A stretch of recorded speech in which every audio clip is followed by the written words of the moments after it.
सभापती महोदय, आपल्याला माहिती आहे की आता वारकरी संप्रदायाची देखील मोठ्या प्रमाणावरती दिंडी निघते आणि विशेषतः भीमा नदीवरून येणारी जी इंद्रायणी नदी आहे ही संत तुकारामजी आणि ज्ञानेश्वरांजींच्या पावन स्पर्शाने त्याला एक लौकिक मिळालेलं आहे. असं असताना पण देखील सभापती महोदय, त्या आजूबाजूच्या परिसरामध्ये 60हून जास्त कारखाने आहेत आणि ते वारंवार दूषित असलेली नदी करतायत. ही तक्रार तिकडच्या ग्रामस्थांनी दिली.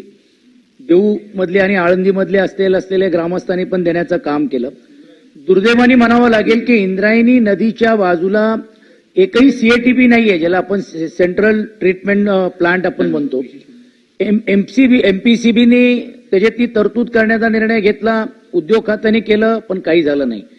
दरवेळी ज्यावेळी असे उत्सव असतात किंवा दिंडी निघतात तर त्याची चर्चा होते, मात्र साफसफाई होत नाही. सभापती महोदया, एका बाजूला मुळामट्टा आणि जी नदी जी पुणे शहरातली आहे त्याच्या रिव्हर फ्रंट डेव्हलपमेंटसाठी कोटीवधी रुपये खर्च केले जात आहेत.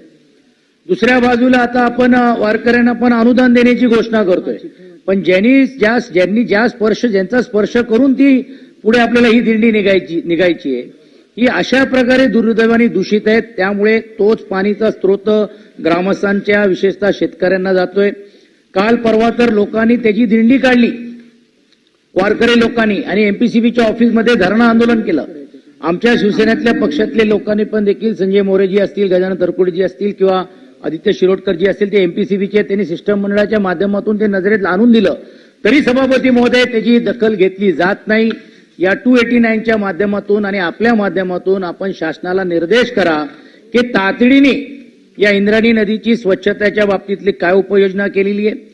सीएटीपी, एसटीपी आणि सीएपीटीची कधी घोषणा होऊन पण त्याची अंमलबजावणी का होत नाहीये.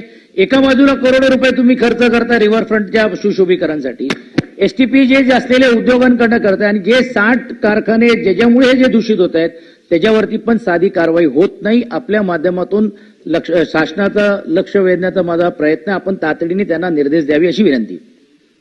शासनाला नियम 289